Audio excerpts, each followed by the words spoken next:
Di negeri yang dijuluki Zamrud Khatulistiwa, jalan raya tidak selamanya berupa aspal hitam yang kaku. Bagi jutaan orang, jalan raya mereka adalah air yang mengalir tenang, namun perkasa. Sungai-sungai besar yang membelah hutan, melintasi desa, hingga bermuara di kota. Lihatlah ke permukaan air itu. Ada perahu-perahu kayu yang meluncur lincah. Di sana, perahu bukan sekadar alat transportasi.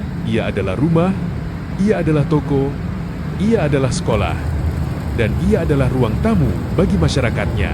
Dan di setiap buritan atau haluan kayu itu, ada satu pemandangan yang tak pernah absen, selembar bendera merah putih.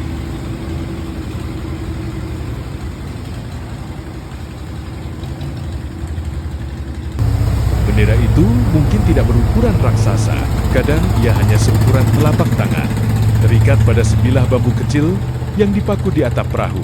Namun, saat tertiup angin sungai yang lembab, ia berkibar dengan martabat yang sama tingginya dengan bendera di depan Istana Negara. Bagi masyarakat Jalur Sungai, Indonesia bukan sekadar konsep di buku pelajaran. Indonesia adalah sungai yang memberi mereka ikan, sungai yang memandikan anak-anak mereka, dan sungai yang membawa mereka bertemu sanak saudara.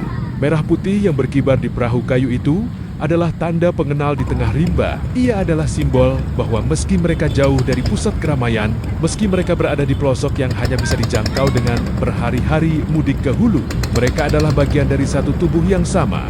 Setiap kali perahu berpapasan di tikungan sungai, bendera itu seolah saling menyapa. Ia menjadi saksi ribuan ton hasil bumi yang diangkut padi, karet, hingga kayu yang menjadi penyambung ekonomi bangsa. Di atas perahu yang bergoyang tertabrak riak air, merah putih tetap setia mendampingi setiap peluh yang jatuh. Coklat keruhnya air sungai di bawahnya. Di tengah dominasi warna alam itu, warna merah dan putih mencuat dengan berani. Ia adalah pengingat akan kehadiran manusia dan harapan. Bagi anak-anak sekolah yang menumpang perahu kayu setiap pagi, bendera di ujung perahu adalah semangat pertama yang mereka lihat sebelum sampai di bangku kelas. Bagi para pedagang pasar terapung, bendera itu adalah saksi kejujuran dalam bertransaksi.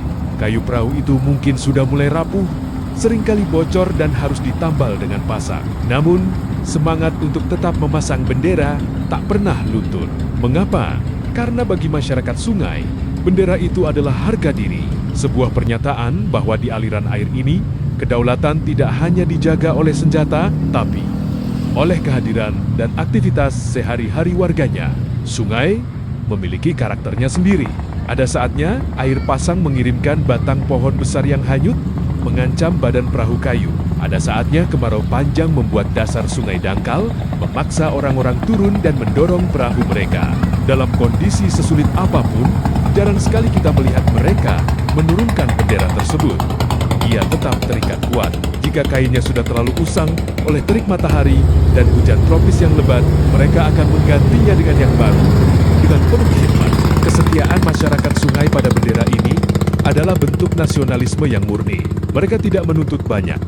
Mereka hanya ingin sungai mereka tetap mengalir, hutan mereka tetap terjaga, dan merah putih tetap boleh berkibar bebas di atas jalur kehidupan mereka. Ini adalah bukti bahwa cinta tanah air tumbuh subur di tempot-tempot yang paling terpencil sekalipun. Saat matahari mulai tenggelam di cakrawala sungai, mengubah warna air menjadi keemasan, siluet perahu-perahu kayu itu tampak seperti barisan pejuang. Bendera merah putih di atasnya terlihat seperti nyala api yang tak kunjung padam di tengah remang senja.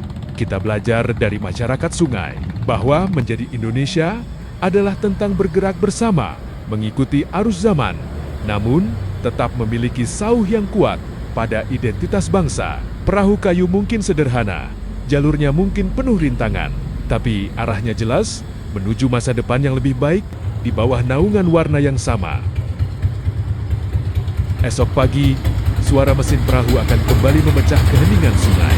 Dan di sana, di antara kabut pagi yang tipis, kain merah dan putih itu akan kembali menari, menyapa dunia, dan mengabarkan bahwa nadi Indonesia masih berdenyut kencang di sepanjang aliran sungai Nusantara.